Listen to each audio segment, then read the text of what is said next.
Welcome to the Cabin Culture Podcast, where we spend a little more time diving deeper into all the fun parts of cabin culture. We like to think of this as both the material and imagined expressions of how cabin lovers, dwellers, builders, designers, and dreamers wish to live a more simple and authentic life.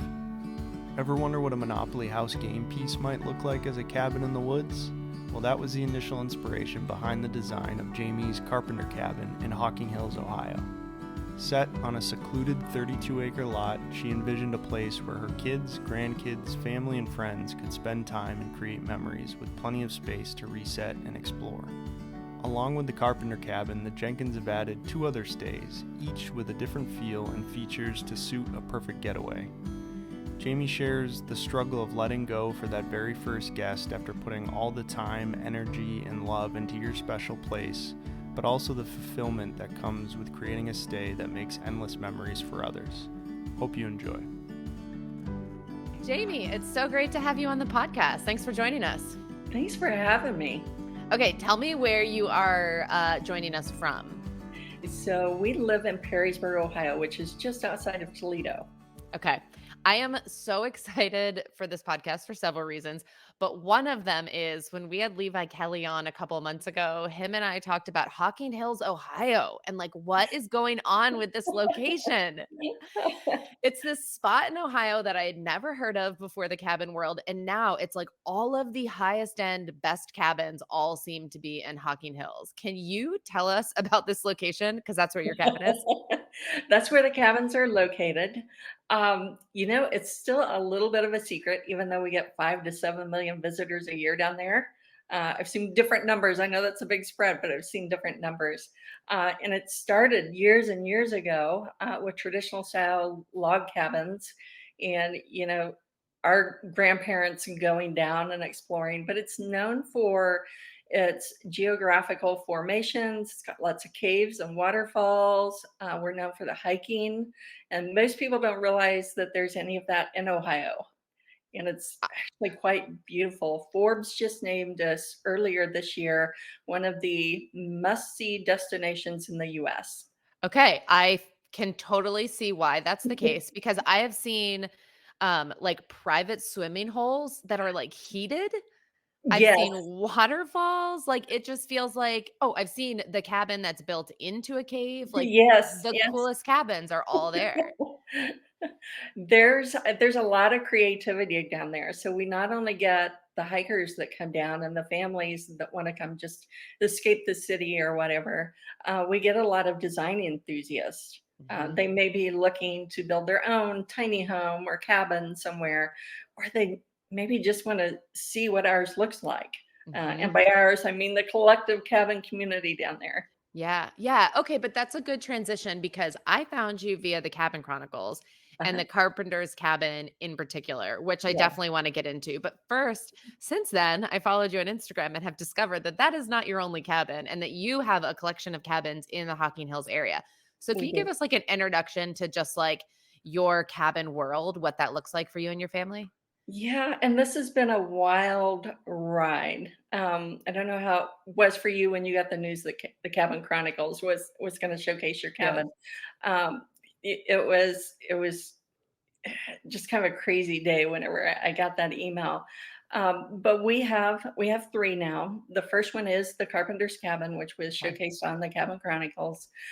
That was built for our family. So at the time that I drew up the plans, we had 2 adult children, we had a son-in-law, and I think we had 2 grandchildren. One was just Okay. very small at that point.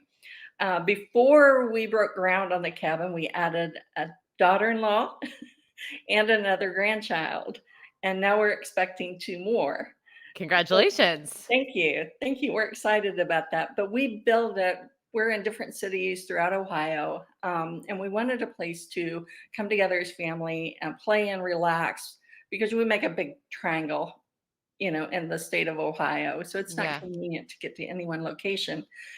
So we designed the cabin, just we wanted it upscale for Scott and I to enjoy, but we wanted a little bit of playfulness for the kids to enjoy, Yeah. inspire their creativity and their imagination. Yeah. So we always had the plan to build two more, at least two more, um, knowing Right that nearby? Is it on the same piece of we have land? 32 acres. We have Okay. 32 forested acres, and the Carpenter's Cabin sits in the pine trees, Okay. and it's separate from the other two. So it's just kind of nice when you stay at the Carpenter's Cabin because you do have the trails and you can walk past the other two, Yeah. but you can just stay away from everybody else if you choose to do that. Yeah. Um, the other two are built along the ravine on the property, and Of they're course you situated. have a ravine. Yeah, Of course. we actually have a place, property that we call the Flats, and it kind of drops down over the hill a little bit, and it's where two or three creeks merge. And our grandkids like to do creeking there, and it's just we actually put an Adirondack love seat there because it's a great place for prayer, meditation, escaping your family. Yep. Which That's is where. a necessity in a small cabin. Don't think about that enough. The togetherness is nice, but Yes. also So that was our whole motivation behind doing three. They are all three for our family. Um, because you want to come together, but you don't want to always be Yep. together if you're there for several days. Yep. So we don't allow guests to use ATVs or four wheelers, but the pines are situated such that they're just perfect for us to ride our ATVs through. So when Yeah. we're there, that's what we're doing. And it was always kind of a dream of mine to have the grandkids just run over and knock on the door and, come in. And now we can do that. I mean, I almost cried the first day. My grandson was so proud of himself, that he walked through the woods to get to the carpenter's cabin and come see me. And that And was the dream. it was Yeah. the dream. And now we have that. So we use it. We always have it over the Christmas holiday. And Scott's birthday is January 1st. So we have it that entire time.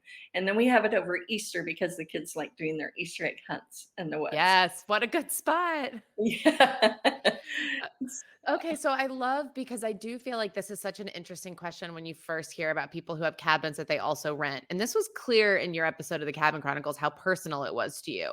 But It's whether or not yeah, someone builds it for themselves first and then renting is a good way to share it yeah, slash make additional income versus yeah. building it primarily to be a rental. And I think we've been shared on the Cabin Chronicles. We just had a major magazine here in the States reach out to us. Um, and we were highlighted in a magazine in Spain for our eco and sustainable practices. And it's kind of blown us away because we did build it for us. Yeah. Everything we did for us. It's Yeah. eco and sustainable, uses non-toxic materials. I am actually sitting here in front of 3 batches of soap because I make our own natural and organic soap here at home, and it's what we use at the cabins as Yeah. well. But we did all of that because that's the way we want to live. And we Yeah. didn't want to live in a toxic or stay in a toxic environment. We didn't want Right. the grandkids being exposed to that. And I think people are drawn to that, but I think they also feel the love that was put into it. And I don't know if they see it. I know they feel it when they walk in. They'll talk about the small touches. We don't have, it's not like we have family photos or anything like that Right. in there, but we do have some small mementos that aren't of any monetary value because Mhm. that's where you kind of put on your vacation host hat and say, Yeah. I'm not putting this here. But to us, we know why they're there and where they came from. And Like the framed tools on the wall. yes, yes. My husband is a handyman and like uses tools all the time. And my grandfather passed down his tools. I ended up with them and Oh, they were like yes. from his grandfather. And I Oh, had never thought to do that until we saw your episode. And now we yeah. have one of his tools on a decorative shelf in our living Oh, room because good. of you. Yeah, You're like, why good. didn't we think about that? Good. Yeah, they mean something to us. I mean, some people who have not gone to the website or not watched the Cabin Chronicles probably have no idea why those small tools are hanging framed on the wall, other than the fact that it's called the Carpenter's Cabin and those might be carpenter's Yeah. tools. Yeah. But to us, we know what they are. We know what the wooden ladder is up to the Yeah. perch. You Yeah. know, we know those special things. There's actually a framed embroidery print on the desk that's up in the loft, and my sister made that for me when we opened, and it's of a carpenter. So Hmm. it's sitting there. So that's, you know, something from my sister. My sister is a writer, and we have one of her books on the bookshelf, or Yeah. her book. She's written one. So we have her book Yeah. on the bookshelf. So So there's touches everywhere. there really are. So, a question about that, because this is a question that we get asked so often, mostly from friends. And sometimes we do cabin consultations, and sometimes on those we'll get this question, but it's from people who have never hosted before. Yeah. And their biggest fear is sharing their space with other people, right? Because your brain immediately goes to like destruction and damage Right. and what's going to get stolen. How did Yeah. you all, because it was clear in your episode that this place has very strong sentimental connections for you all. You built it, it's for you first. How do Yeah. you handle that? What has your experience been sharing it with others? So it's been, I would say, 90% positive. Um, and I'm going to try really hard not to not get emotional in this, but um, I finished the day I finished the cabin. It was I was there by myself, and I got ready to leave, and it was hard because I knew there were going to be so many strangers come through, Mhm. and they wouldn't know the story behind the cabin. And a piece of me just wanted to hold up for myself and say, "Okay, nobody goes in here but us." Yeah, yeah, Oh, you're not alone. yeah, you put so much into it. At the same time, I I've been putting together new guidebooks and just reading some of the reviews. We shared a few reviews in them. And it's like, this is why we do it. I mean, people are creating their own memories Yeah, from what we've created. yeah, And whenever I see another family, a generational family, I check into Carpenter's Cabin, I get really excited. And yeah, whenever they, come back and tell me, oh, we had so much fun, we've created so many memories, we did this, we did that. Like, okay, that's why I do this. But yeah. I will tell you that we had been open, gosh, probably 2 or 3 months, and we had the worst guests we've had there. We've been open 3 years. And then that, short couple months of being open, we had someone book through the Airbnb platform. And it was a third party booking, which, as you know, isn't actually Right, allowed. right, We didn't know at the time it was a third party booking. right.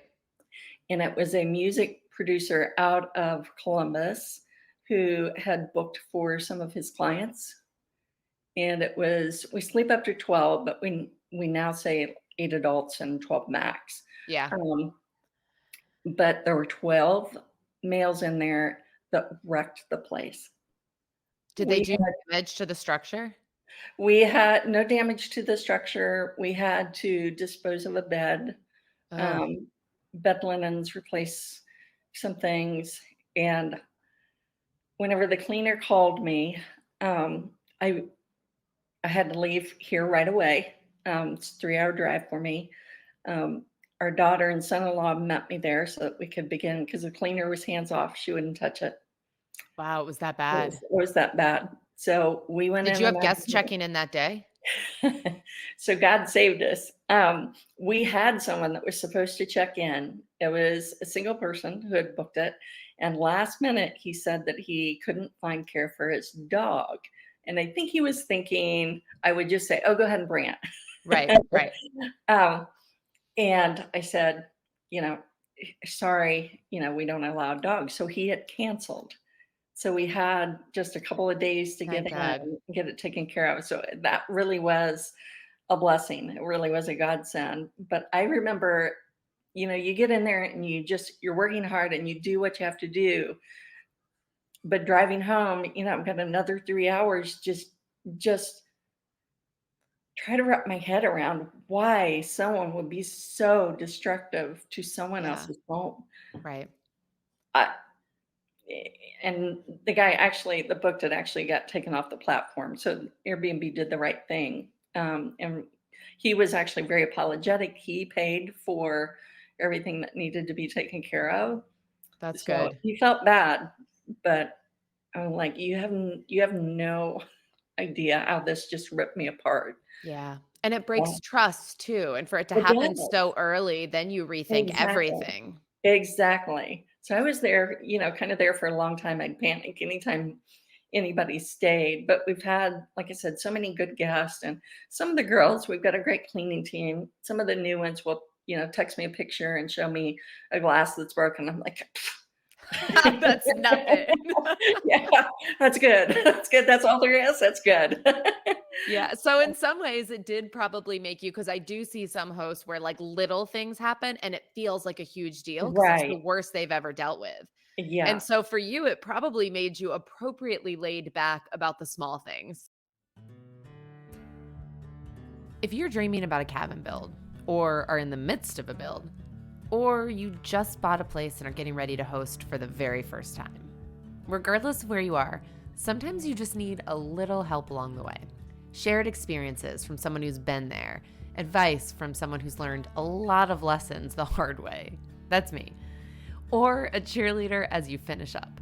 All of these reasons are exactly why I started offering cabin consultations to our Instagram followers and friends who could use some specific one-on-one help.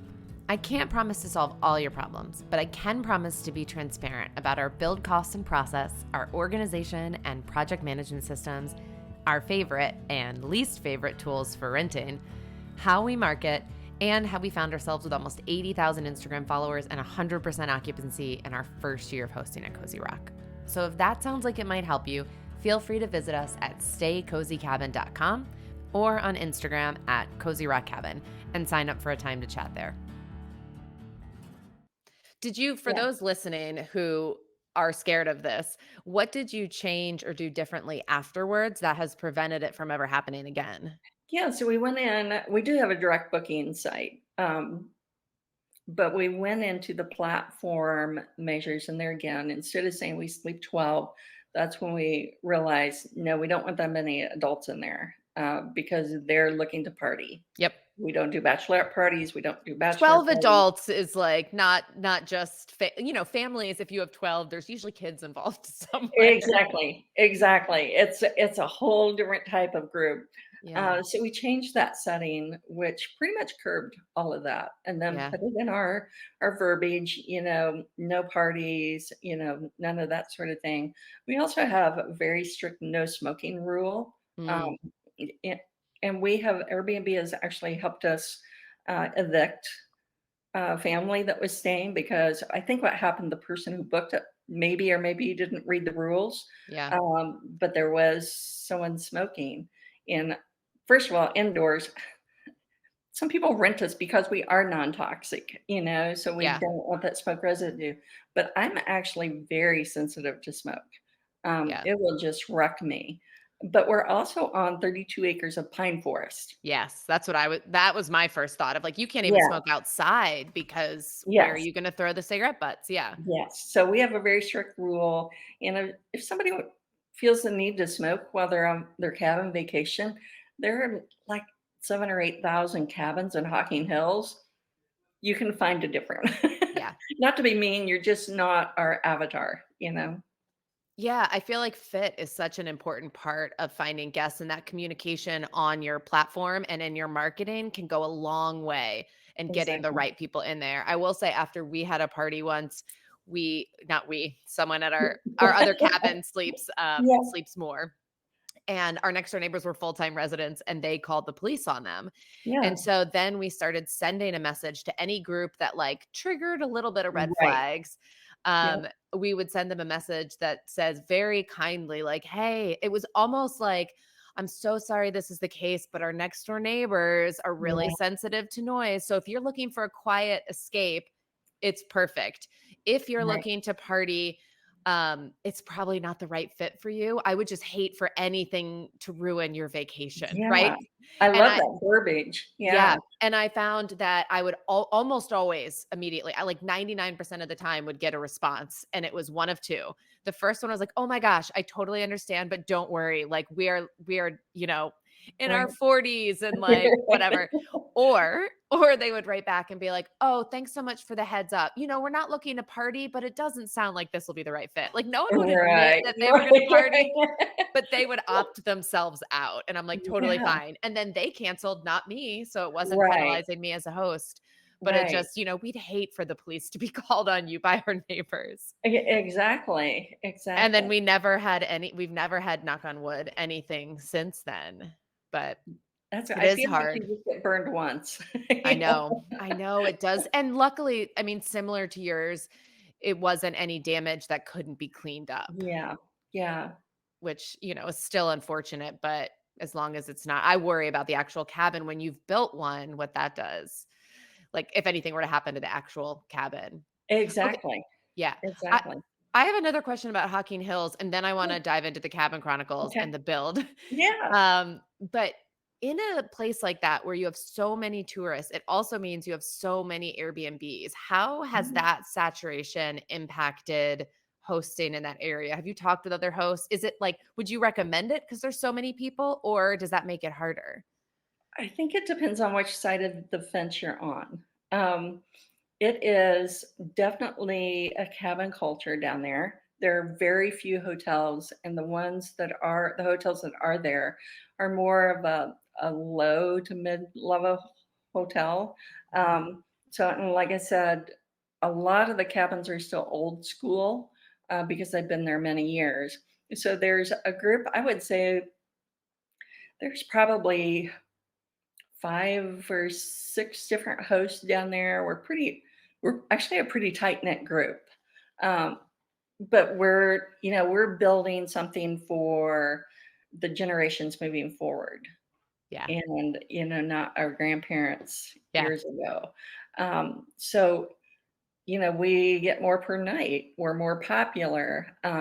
I think that we do have to be careful not to oversaturate that because trying to think of how I can say this carefully. There's only a certain number of people that can afford to pay X amount of dollars for a Right. nightly stay. Right.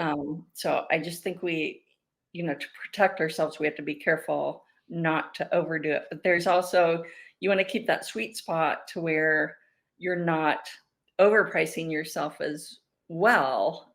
You want there to be enough for people to enjoy. And Yeah. to me, looking at our occupancy rates and, I go in from time to time and check others that are kind of our peers down there. And, I think we're running about the same this year. We're a little light, lighter than what we have been. I've been Yeah. hearing that from everywhere, West Yeah. Coast to East Coast, all over. Yeah, I will say that I think Hocking Hills, because of its unique location and the fact that it's a year-round destination, Mhm. that protects us a little bit. Yeah. Um, it's not like we're a coastal place, on the beach or something like Right. that where it's more seasonal. Right. So that helps us a lot. But um, I do think we have to be careful. We're pausing for the moment, building any more. If we built more, they would not be for us. They would be, Yeah. rentals. And I I don't know. We're just kind of pausing right Yeah. now to see what we want to do. Yeah. Are there any short-term rental regulations in Hocking Hills, or is it kind of a free-for-all? No, there are. They're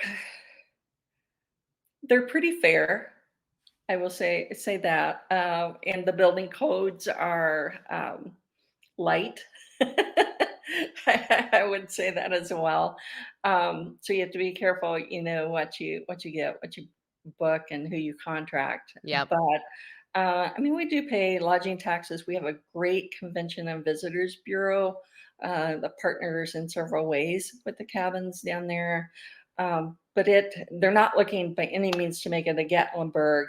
They don't want that at all. They want Yeah. it to stay pretty quiet. And I think we can do that. Yeah.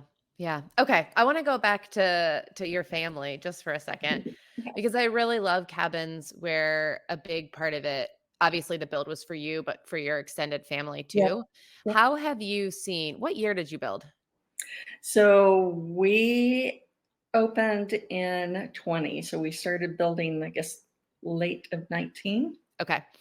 So Yeah. in the last, if it was finished, so the last like 3 years, how Mhm. have you seen this cabin and community of cabins change your family? I'm especially curious about the kids. Yeah. So our grandson James is 7.5.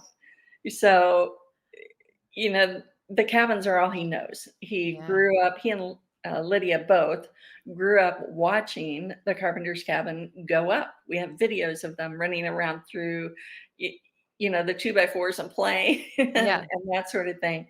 But building the two new ones, especially, sometimes I would take James with me and have the opportunity to say, okay, this is what a footer is. These are called trusses. So he learned a lot through that process. Um, I got tickled the one day because as he's getting ready to go, he's looking for his tool belt, and I I love that he has a tool belt. yeah, yeah. I said, "Are you going to help Matt today?" Matt was the framer, and he said, "Oh no, I'm not going to work. I'm just going to make it look like I'm working." I'm like, you and everybody else, Betty. I can relate to that more than you know. Right. But he just has grown up with that. He's a very curious little boy. And, so that's been a huge help. Our daughter actually is, she's covering phones and email right now while I'm on here. So she's kind of my backup. She's expecting due in October now. So she's out of some of the day-to-day stuff. Yeah. But she also has done cleanings for us. She was our cleaning manager, until she was expecting again. So she's been a huge asset. And sometimes the kids, she'd take the kids to clean the carpenter's cabin and they'd hang out and they know they can grab the Legos and play at the kitchen table or down in the conversation pit while mom cleans. I was there the other day and we were hustling. We had a lot to do. We were actually swapping out some bedding, duvet covers for new ones and that sort of thing. So there were 4 or 5 of us on site with the team. And we were kind of racing the clock. And Liddy was actually brooming off the patio at the So they're carpenter's seeing cabin. they're not just enjoying it as family, but they're also seeing it as a business and how Exactly. the whole family is helping the business to run. It is. I got tickled at my son the other day because he and his wife were sitting here. It's the day they told us they were expecting actually. And it started to storm. And he just made the comment. He said, "Man, Megan and Anthony are set if we blow away." But they know that they're part of this too. It's not Yeah. just a family vacation cabin. They know this is part of their inheritance. Yeah. And Megan, we've had we've had people or companies reach out and want to purchase, especially the carpenter's cabin. Now we have 3 on there, Mhm. and we just say it's not for sale. I Yeah. mean, you can't sell that. And she actually, when she learned that people were reaching out, she said, "Please don't ever sell that." She said, Yeah. I want my grandkids Yep. to come play here." Yeah. So that's what we want. This is how I've always thought about, even though we have 3 rentals, it's always been about that, especially with Yeah, the 2 in Maine, because that's where our family is. A yeah, place for us to gather and then not about selling or making money. Renting for us has exactly. always been more about sharing it with other people. If we're not Yeah, gonna be there, I don't want it to sit there empty. I'd rather no, be able to share it with other people. right, right, and know that they're making memories there as well. That's right. And that's where when people ask me about how I trust others in it, I'm like, all I do is read the guest book. Like every time we go, I Right. read. And then Yeah, that is so much anything that might have gone wrong, small thing, there's no way that it outweighs all of those memories, those anniversaries, those exactly. honeymoons, those engagements, like all of that feels way Exactly. better than like a broken whatever. Right, Yeah. right. No, I Yeah. agree.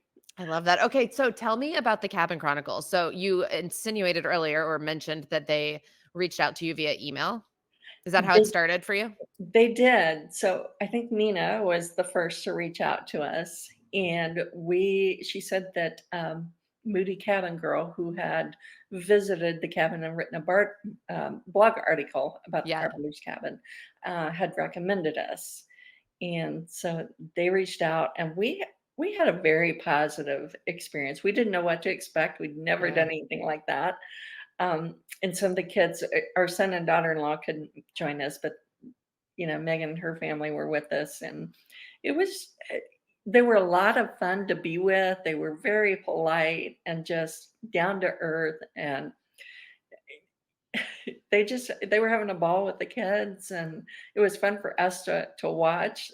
I know they called me in at one point and said, "Hey, Jamie, you want to see this? We're filming the last scene." And I had to laugh because all of them are crouched down on the main floor bathroom and they're trying to get the vanity like at eye level. So they've got the camera panning across, but they're all on their knees on the bathroom I think I floor. saw a behind the scenes picture. I think Sawyer or someone or Nina might have shared it, but I think I saw that picture. I didn't know which cabin it was from. Yeah.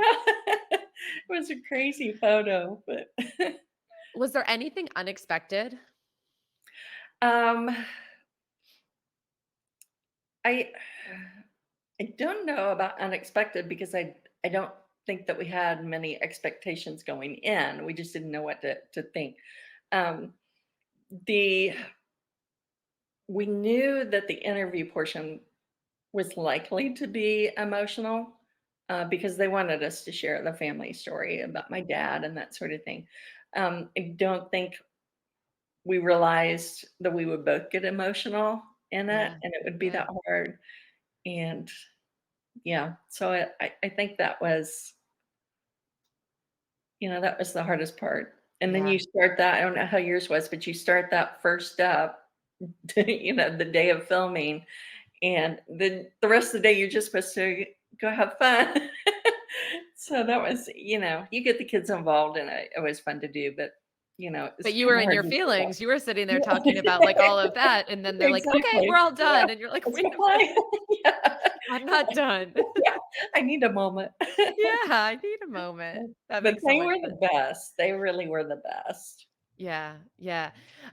Had you seen the show before you heard from them? Was it something you knew about? I knew that it existed, I hadn't watched it yet. Okay. I knew that it was coming out, which I thought was really cool. So once they reached out, we signed up for Discovery Yeah. and watched a few of them, and I think it's cool. I mean, the episodes are very short. Mhm. Of course, there's no advertising in it, but the the camera work is just beautiful. I know. There's something about watching those episodes that you just feel relaxed and I peaceful. know. I know. Honestly, that was the most exciting part for me because I do video production full time Okay. and have for 12 years. And I Okay. remember when I first saw the show, obviously I love cabins. That's why we watched it. But Right. immediately after the first episode, I was like, this cinematography is amazing. It And the is. way they pair, the way they shoot it, and the music that they pick, and the way they edit the story really does. In fact, it makes it so calm and relaxing to watch that when we got asked to be on it, the first thing Sean, did I say that weird? The first thing Sean and I said was, "Oh, we don't fit. Like, we're not calm We enough." said the same thing. Yeah, because when I watch it, I'm like, all these couples and all these families are so calm and peaceful, and Sean and I are, like, a little frantic, we have a lot of energy, like, a little we're sometimes a hot mess, and I was like, "I don't know how we're gonna like, what they're gonna do with us." We had the exact same discussion. Really? Yeah, Scott is, a type A, just a hard Mhm. driver, and I am an Enneagram 1, and it's like, I we're love that not you like just those used the people. Enneagram. Yeah, I'm an Enneagram 7 and Sean's a 3, which Yeah. makes sense for, like, the stuff that we're doing, and so, of course, I'm trying to, like, give everyone drinks and, like, "Let's go have fun by the fire. Can I take you to dinner?" And they're Right, like "We're working." right, "Oh, right, right, right. We're not right, here at the party. Okay, got right. it. This is a job for you." That's so funny. It would be interesting to see what everyone's personalities are like off the screen, right? I know, because I did watch it, and I joked with one of my cabin friends how, like, we don't play backgammon or drink tea, so, like, we don't we don't Right. fit, and, And yet I think when I watched ours, I was like, did they slow us down? How are we so much calmer than we are in Right, real life? right. Yeah. It's so It's funny. so Yeah, it would funny. be fun to get everyone together and just see. I It mean, would but be. also there is something to the cabin though, where I do feel like we are our most calm versions of Yeah, ourselves 100%. usually when we're there. Yes, I can tell whenever it's been a while since I've been there, and I Mm, just need to, I call it recentering. Um, yeah. but it quiets you, especially if I walk the trail or, I mean, being in the cabin does it as well, but just being in nature and on the property is, it just helps you get your focus back. Yeah. Did Yeah. you know this is an interesting question because we are looking for land right now. We don't know if we're going to build another one or not because so much of it depends on land. Yes. How did you find that land? Did you get that feeling the first time you went there? Like, how did you know that it was the right spot to build a family like compound almost for years to Yeah. come?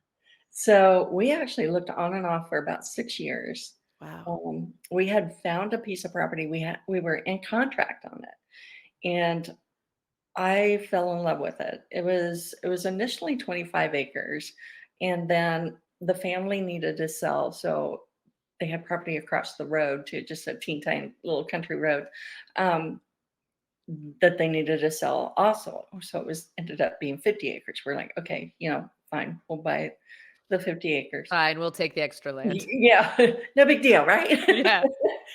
But um, we just love the property so much. We're like, we'll do this. And we waited and waited and waited, and I forget what it was. Something wasn't coming back. And I talked to the realtor, and he said, "Well, the problem is there are three people on the deed. Two of them want to sell, Oh, so it was going to be a nightmare." yeah. And we all just backed out. And so I was heartbroken. As a matter of fact, I think it was less than a year ago that I drove by it for the first time. Scott took me by it, and there's a Really? big, log lodge up on the hill there now because it had great views. But like, well, I'm glad I didn't buy that. If he would be a neighbor, I don't want a Right. big lodge next to Right. me. Um, so we continued looking. We moved a couple of times in that 6 years. So that slowed down the process. And then we went back down to look and weren't really seeing anything. This piece of property had been on the market for, I think, 3 months. And it was actually a split of 100 acres. So we looked at, the 66.7 or whatever, the other piece was. And a tornado had been through there like a couple years prior, and just it had great views because it had no trees. It Hmm. had just taken out all the trees. And here's this other piece right next to it that's just a full blown forest. And Scott actually wasn't able to go see that one with me. He didn't wanna go see it. He was busy anyway, but he didn't wanna see it because it was priced more than what we were wanting to spend per Yeah. acre. And when our realtor spoke with the listing agent said, "You know what? Nobody has approached us. It's been on the market 3 months. Take a look at it and throw us an offer," which told us it was priced too high because things were selling like crazy down Yeah. there. So we went and looked at it. My son and I did, and he said, "These pines are perfect for the four-wheelers. You could just ride right in between these." And so we saw kind of that section. So when you drive in, we share private drive with the guy who bought the other 66 acres. Yeah. So part of that drive is shared. And then when you turn into our private drive for the Carpenter's Cabin, that's the exact spot we entered to look at the property. So that's the drive. You're coming in the exact same way we did. And then we cleared an area just to the left there for the cabin. Yeah. What we didn't realize is that we actually worked out, we made an offer based on what we thought was appropriate, and they took it. Great. So we got closed and things, and I'm there with the septic installer, and we're trying to figure out where to do test holes for the water and that sort Yeah. of thing. We were I know the property now, but I may have gotten lost on it a few times before I figured it out. So we're a little bit lost, I trying mean, to 50 acres. I can see yeah, how that would happen. yeah. Well, this was 32, so Okay, 30. it's still a lot. So we ended up in an area that we hadn't seen before. Um, and I did have cell service. I called Scott and I said, "Oh my gosh, we bought a freaking state park." That's when I saw the hardwoods, I saw the ravine, and I'm like, Mm. "This is actually the most beautiful spot in the property." This is And something we I never thought about when you're looking at large pieces, because I only looked at pieces that were like 3 or so acres. But if you're yeah, looking at a piece of land that's 30 acres, you can't possibly see all of it before you buy it because you'd mm, have to literally be out there hiking. right, right. So we've been all through it now, but Right. yeah, we just happened to that area, and I told him, I said, "That's where we need to build the others." And we Yeah. discovered that there was the peninsula that went into the ravine. I called a peninsula. And I said, "That's where Glow Cabin needs to sit.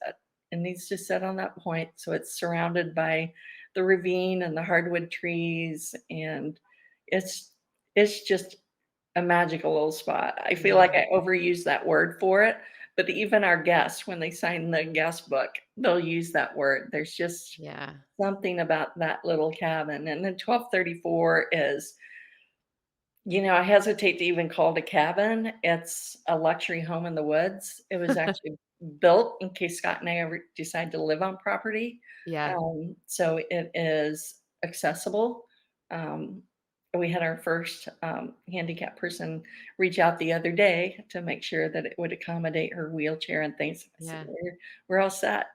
Yeah, what a treat! Because I feel like Mm, that is we did one episode, with Tiffany of the I am always worried I'm gonna get it wrong, the Havarti House, I think, in New oh, Hampshire, and we yeah. talked all about accessibility, and it's just crazy how few are accessible, so for folks who Yes. need to obviously bring a wheelchair, to find a place like that, luxurious and beautiful, that also they can get around in is amazing. Yeah, so it's fully accessible, not just the bathrooms and the kitchen, the bedrooms, but we set up the back slider so that they can roll right out Mm, onto that back deck through the accordion door, and they can sit by that tabletop fire pit. They can enjoy the mhm. pizza oven. They can do all those things with everybody else that's there with them. They still need to travel with someone. The Yeah, kitchen isn't, it doesn't have the lowered kitchen sink and that sort of thing. We do have the microwave lowered, um, but someone needs to travel with them. yeah, yeah. So it's interesting because you said you built that one so that you all, if you ever wanted to stay on property, so you wouldn't move into the carpenter's cabin? So let me back up just a little bit Okay. to that. So we're actually planning to move closer to the property in probably 2 years, Okay. and we will be building, and there's actually a spot across from the flats area. There's a hill across from that overlooks the flats and where the creeks converge and things, and there's actually a little island in the center of that, where the creeks, kinda wrap around it, and it is a gorgeous place for a home, and we contemplated it. Mhm. But we want the Carpenter's Cabin to remain a special destination. Yeah. We don't wanna live in it. We can't live I mean, it's 4 stories, so as we Yeah. age, we physically wouldn't be able to live in the Yeah. Carpenter's Cabin, but, um, I also don't wanna live on property with it. I Yeah. I wanna escape to it, so Yeah. That's so interesting because one of the questions we ask on every episode of the podcast, usually at the very end, but is what makes a cabin versus a luxury house in the woods or something else? right, And one of the common themes, I'd love to hear your thoughts on this, but one of the common themes that I've heard a lot is that it has to be an escape and that if you live in it, yes, suddenly it loses a bit of that cabin feel. yes. And we posted on social media a couple of years ago and posed the question, okay, what's your definition of a cabin? And some would say log, that Mhm. sort of thing. But the most common word we got was cozy. Mhm. So our 1234 house is still cozy. It's still, wraps its arms around you and it sits at the edge of the ravine. Just you've got trees, right here, and it's the most spectacular view out the back walls of glass. So, I think it's the feeling you get Yeah. while you're there. Yeah. And what should that feeling be for a cabin specifically?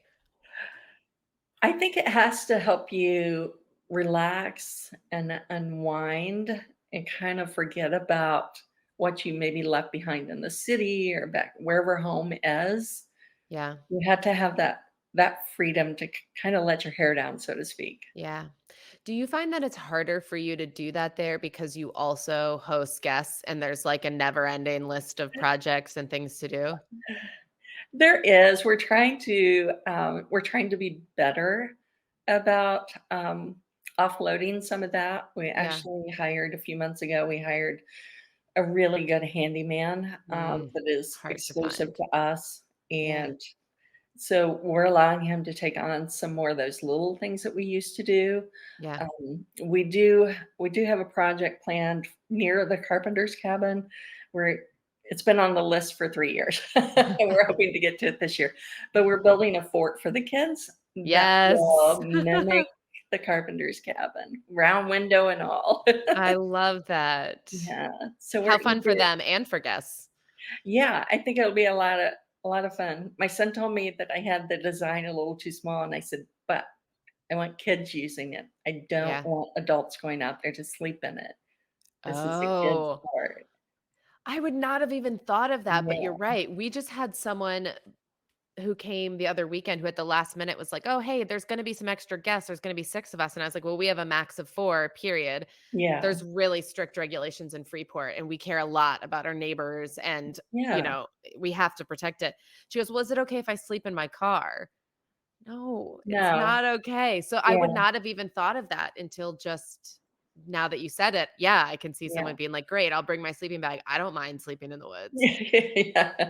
Yeah. Yeah, this is just for the kiddos, and, so we're gonna keep it, small enough for them to access. Mom and dad can be close by, but it's not going to be comfortable for them That's to right. It's to get meant for in. the little ones. Yeah. Yeah. It's so interesting because you were saying earlier about the one bad guest experience that it's hard because it feels like people don't know your story. And that's one really beautiful thing about the Cabin Chronicles is it so Yes. perfectly captured the story behind it. Have you heard from past guests or other folks who didn't know the story and now were able to watch it? It's I have from the Carpenter's Cabin. I've heard from incoming guests and, just people who follow us on Instagram or whatever. But we've also had opportunity in other ways to share the story. Yeah. We've been on a couple of other podcasts and things, and it's interesting. It's such a personal story, yet that seems to be what intrigues everyone so much Yeah. and seems to be what sets us apart. I mean, I think they see the conversation pit and the Yeah. design of the cabin, but it's that story that hooks them, and it's like, gosh, it's just our story. It's just, to Yeah. us, it's just very personal and But not every rental cabin is like that, especially since 2020. Because my first one I bought in 2016, and there weren't a lot of cabins on Airbnb at that point. Airbnb was still new and it was more in cities and things like that. But now in 2020, I mean, man, it blew up. And so when that happened, I feel like you lose some of the personal connection that actually is at the heart of Airbnb, right? The whole exactly. idea is that hosts are able to share things they love, whether that's a place or an experience with other Right, people. right. But as it's grown so much, which is great for Airbnb, I think we've also lost a little bit of that. So it does feel when people are able to see that story, I think it reminds them of like what Airbnb was trying to accomplish in the first place. Right, right, and that's one of the things that I think that would hold me back from building more cabins because they would just be a business, and it, may be harder for us to keep that personal touch in there. Yeah. Um, I do have another little project I would considered doing that would be a little bit different. Wouldn't be a cabin, but Yeah. Because this is the same thing for us. We've talked about this a lot. We built Cozy Rock to be our retirement home. yeah, And when we talk about building a second one, it's hard. How could it be as personal? The more you build, right, how can it be as personal as the first one? And is that what we want to do? But we both love projects and we learned so much from the first one that it is a little bit addicting because it's like, okay, well, I would right. do this better next time. And I miss the project piece of it. So It it's is.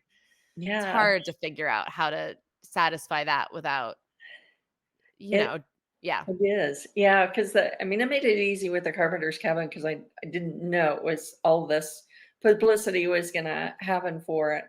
So it was just for us, and 1234, is still for us in a different way. And with Low Cabin, I thought, okay, I've got this tiny little cabin. For me as a designer, it's like this is pure fantasy. I'm gonna do whatever I want in this cabin. And it's just little, but it too. e- Levi Kelly had done his review of it, and it just blossomed. Yeah. It's Yeah. reaching a different market than what we anticipated, though. Really? Tell me Yeah. more about that. I I thought that it would reach more the 28 to maybe 38 kind of group, and we're getting a lot of older people in it. We've had 2 different bookings where they've been celebrating their 50th wedding Wow. anniversary. So, like, this is cool, that Yeah. they're doing this, but it's getting a lot of anniversaries and birthdays, which I get. It's a cozy little getaway, and, for a two-person cabin, yeah, we're on the higher end. You can get cheaper cabins in Hocking, but you're not going to get organic bamboo sheets. You're not going to get organic French linen duvet covers. You're not going to get, the hardwood floors, the reclaimed hardwood floors. They're coated in non-toxic odors oil and a Right. non-toxic paint. You're getting something totally different. Right. So get what you pay for. Well, and not everyone's shopping on price. And I think that was a Yeah, hard adjustment for me with our first cabin because I was in my 20s when I bought our first cabin. So I was very much shopping on price when I used right, Airbnb, right? right. So that was Yeah, my mindset of this is what everyone's looking for.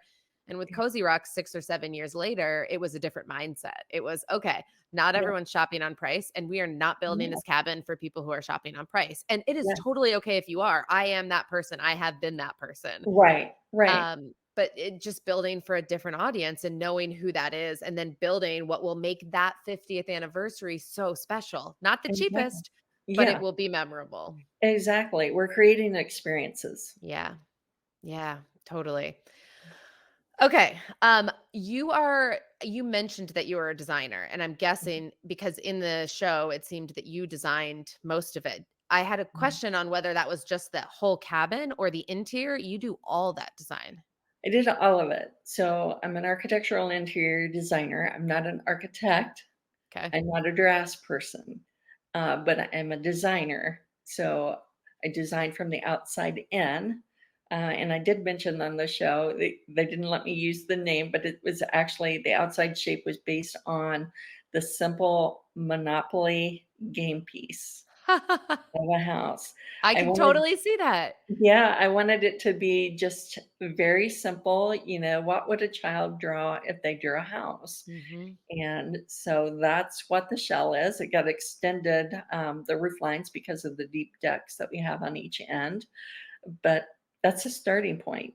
Yeah. Just keep And it. the inside is not simple. That's what's kind of fun about it, is that the It's outside shape is very simple, but then that view with the multiple stories and staircases is like so interesting. it's funny because I do it. We have one camera at each of the cabins, and it shows just confirms that the number of people who are on the guest list Yeah. are actually showing up. And to be honest, I think when you first start out, you watch cameras a little more closely than what you do after you've been in it a while. Yep.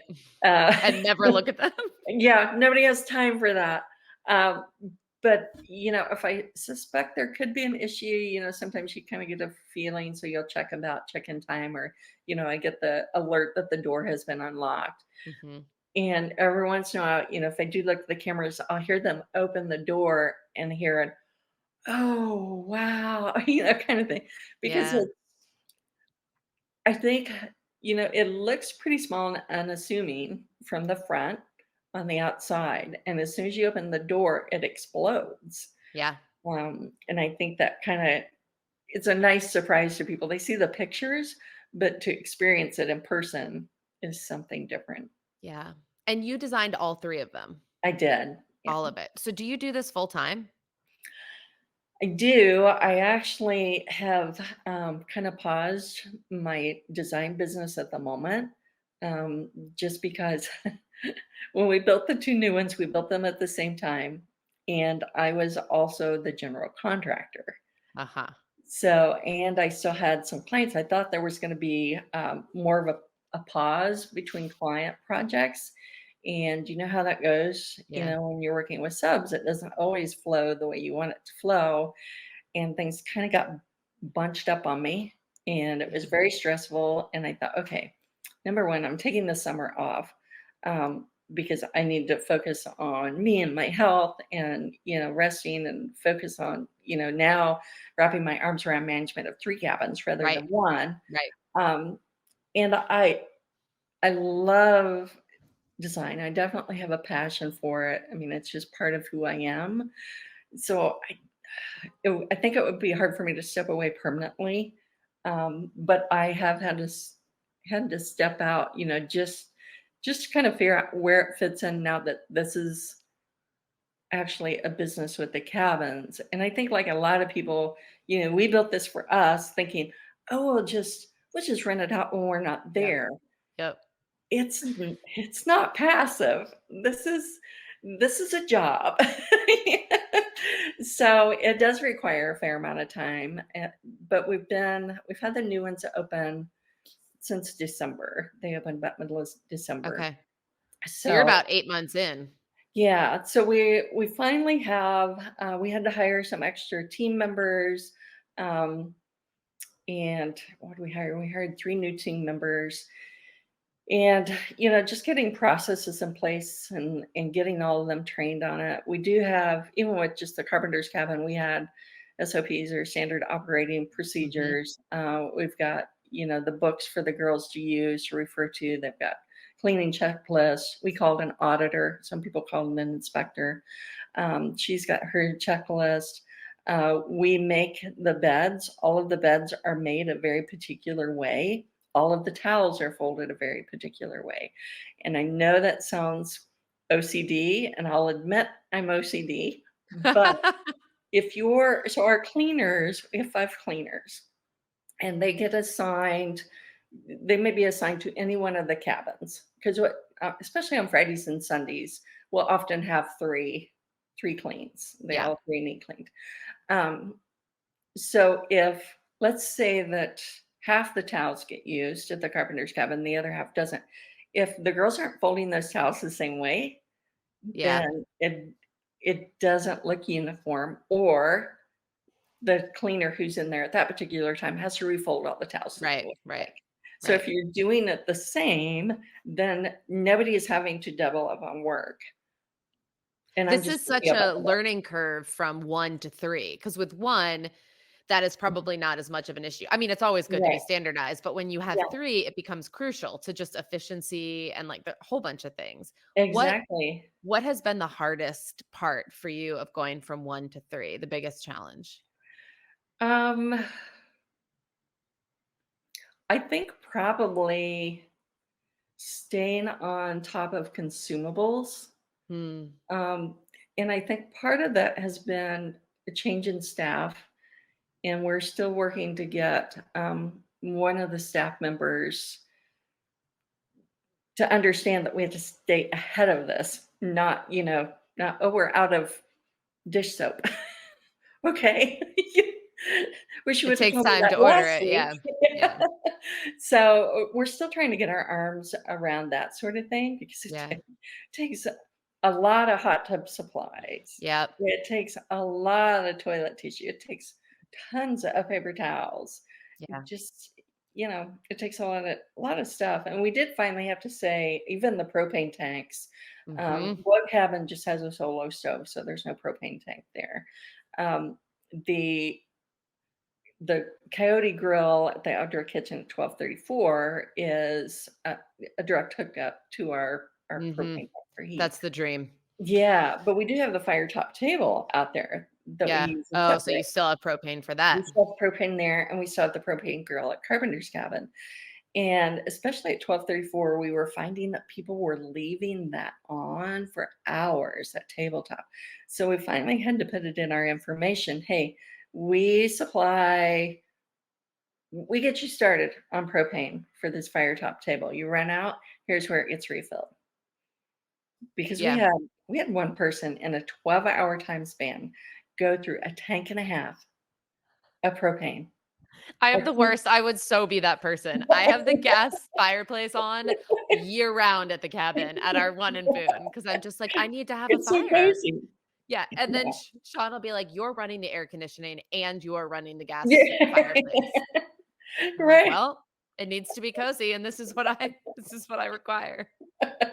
But you're right. When it's a guest, at least in my case, it's like, well, I'm the one paying for it. But when you're a Yeah, guest, it's like you've already paid for it. One cost, it doesn't matter. But putting that right. on them can help to control Yeah, that a little and bit. I feel like we're pretty generous. I mean, we like to leave out plenty of toilet tissue so that they're not running out during their stay, and, if it's a longer stay, we'll leave out an extra bar of our organic soap, and Hmm. so, we try to be generous, but that's to me, that's the guest is just being wasteful, and, I can't pay $45 for your propane for your Right.